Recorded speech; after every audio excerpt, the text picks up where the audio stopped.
Hey, no baseball fans, this is Ed Lucas, and I'm very happy to have with me one of the outstanding announcers in baseball, and he's been around a long time, Mr. Jon Miller. Jon, very nice to have you with me, and we love you on Sunday Night Baseball. This is the 19th season for me and Joe Morgan on Sunday Night Baseball, so we're almost like a couple of old married people now. We're kind of comfortable with each other, and at the same time, we still enjoy the game and still enjoy going out and seeing all the ball clubs on Sunday night. So, and it's great for me because I do the San Francisco games during the week, and then I get a chance to get away on the weekends and go see the other league. And so I have the best of both worlds. I have the best two jobs, I think, that anybody could ever have. Jon, not only Sunday Night Baseball, but the San Francisco Giants. You were the voice of the Baltimore Orioles for many years.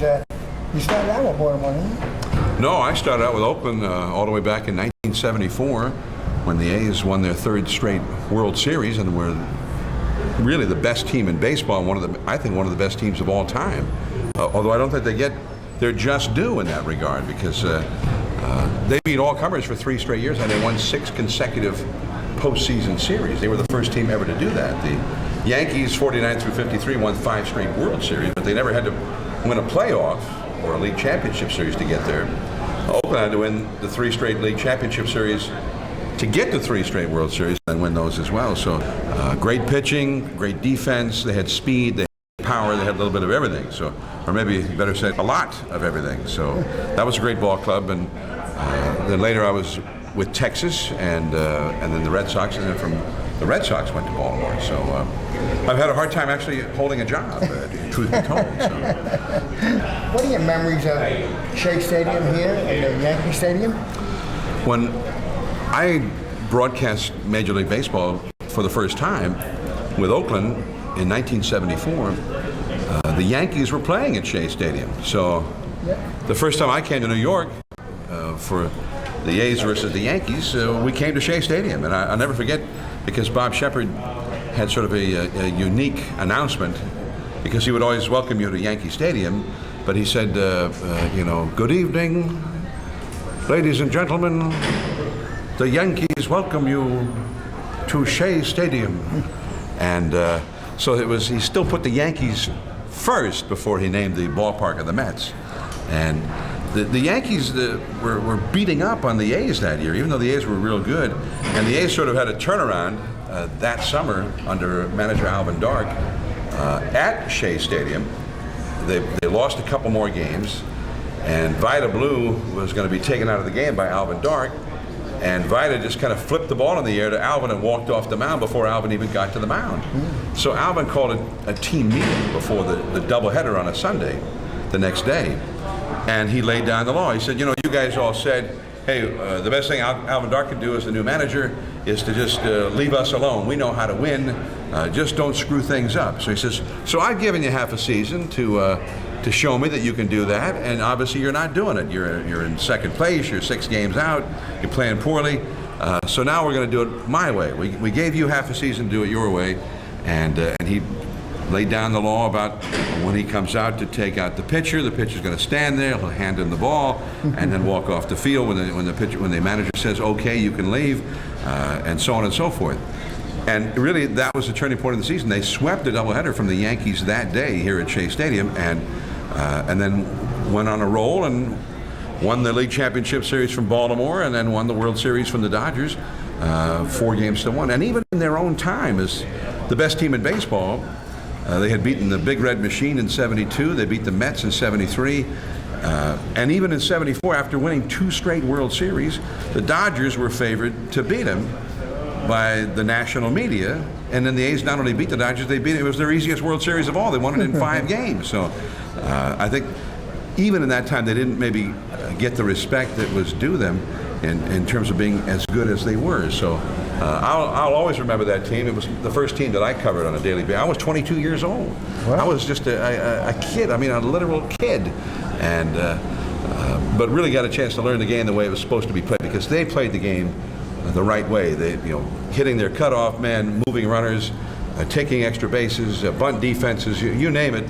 And it was almost like getting my postgraduate degree in baseball and how it's played. So I wasn't as though I was paid that much by Charlie Finney to broadcast those games, but I probably should have paid him, at least some tuition anyway, for getting that opportunity to learn all that I did. How about your memory of Yankee Stadium? Anything special there? The first time I ever went into Yankee Stadium, it was the new Yankee Stadium, the refurbished Yankee Stadium in 1978 with the Texas Rangers when I got back into baseball. Charlie Finney had fired me after that year with Oakland, and I ended up broadcasting soccer and college basketball after that. But I got back into baseball with Texas, and we came into Yankee Stadium. So, and that was a thrill for me. And I always wish I could have seen the ballpark before they did the remodel.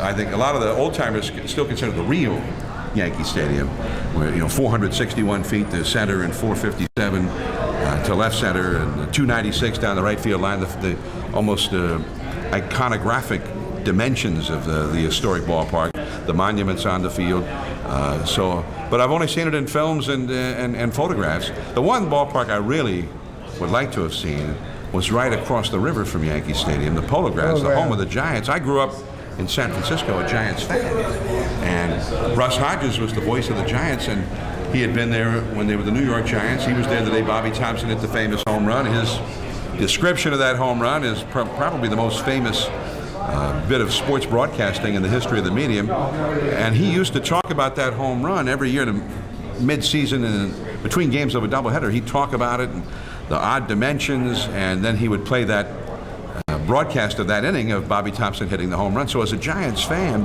that was part of the Giants tradition and the lore and the history of the Giants. And so I was always fascinated with the Polo Grounds. I saw photos of it as a kid, and to this day I'm always on the hunt for great photos of the Polo Grounds. I have a big collection of photos because I wanted to see it. I wanted to see all the angles of it. I wanted to see it from the center field bleachers. I wanted to see it from behind home plate looking out. I bought a photo one day that I found in a shop in San Francisco, taken from right behind the backstop, where you see the field and the outfield, and I could see Willie Mays was out in center. It looked like Stan Musial was at the plate, so I brought that photo to the ballpark because Peter McGowan, the president of the Giants, grew up in New York as a New York Giants fan. And I thought, well, if he's at the park, I'm going to show him this photo. Maybe he can tell me a few things about it. So I walk into the clubhouse, and there's Willie Mays sitting in the clubhouse. And Willie's at the games all the time to this day. And so I pulled out the photo to show Willie, and I wanted to ask him who all the players were, and maybe what year it was. And Willie looked at the photo, and he says, oh, the Polo Grounds. And he pulls out his Sharpie, and he's going to sign it. And I said, Willie, I'm not asking you to sign it. You don't have to sign it. And Willie says, why not? Be worth a lot more money. I said, well, I didn't want to hurt his feelings. So I said, well, please then. Thanks very much. So he signs it. Then he starts identifying the players. He thought it was Musial. He thought it was Johnny Antonelli pitching and Wes Westrom catching, and he's pointing to all these guys in the field, and that was him out in center field. And I said, well, what year do you think that was? And he says, I think 57. And then he pulls out his Sharpie again, and beneath where he'd signed his signature, Willie Mays, he wrote 1957. So